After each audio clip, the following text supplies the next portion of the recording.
Grace and peace to you, beloved. Amy Wilson Feltz here. I am the pastor of St. Paul's United Methodist Church in El Paso, Texas. Thank you so much for joining me for coffee with Pastor Amy on this Wednesday morning. 2 days ago, I experienced a Monday. Now, it was literally Monday in the week, but it was also one of those days, maybe you've had them as well, where nothing really seemed to be going right. I can't really pinpoint one thing that was terrible. It was just a series of conversations and interactions, and maybe just the way that I was feeling internally, where I just left work and I came home feeling overwhelmed and tired and frustrated. And I kept thinking about a phrase that I've heard over and over again in the last 12 months, and that's, "We're not trained for this." I've even said it myself, often in the context of pastoral ministry or parenting. We're not trained for this. We're not trained to lead in times like this. We're not trained to move and work and be and navigate situations of this magnitude. And of course, I'm referring to the pandemic and the social unrest and the political division and everything that we are experiencing on a global scale. We're not trained for this. That's what I've heard over and over again.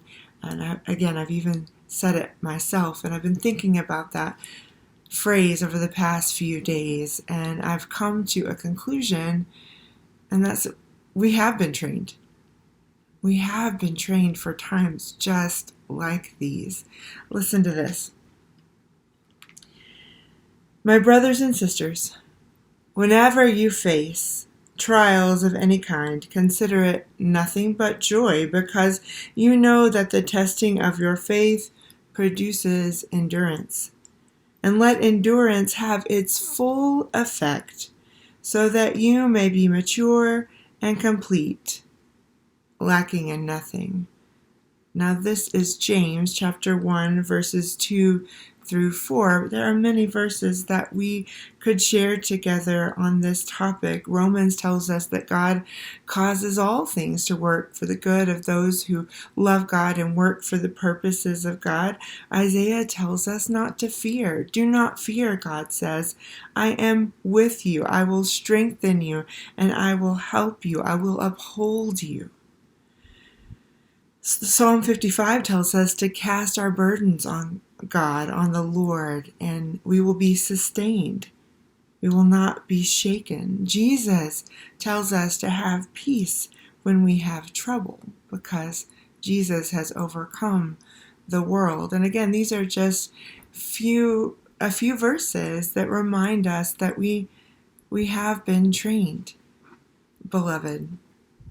If we are children of God, if we are followers of Jesus, if we are people in whom the Holy Spirit dwells and is at work, we have been trained for times of adversity. We have been trained to put the needs of other people first, to consider especially the needs of the marginalized. We have been trained to work for justice. We have been trained to work toward forgiveness and reconciliation. We have been trained to navigate the most difficult of situations with faith and with integrity and with trust and with grace. We have been trained.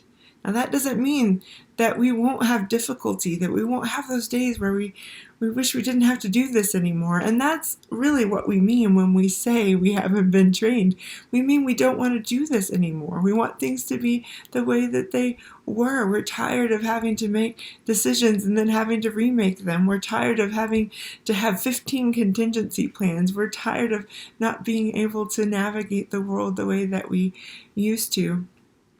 And even though we have hope on the horizon, we are dealing with so many things that will have long-lasting effects. These are generation-shaping events that we are experiencing, and our work is far from over. We're going to be tired.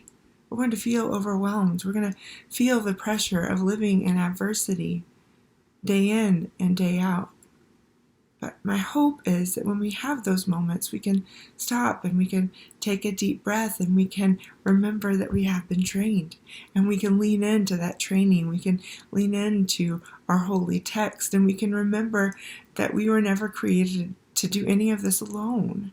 We have each other, that God is with us, and we are in community, and we can face whatever comes our way together, trusting that God is at work. And that the things that we offer the world that point to hope, that point to grace, that point to reconciliation, they matter. They're much needed right now.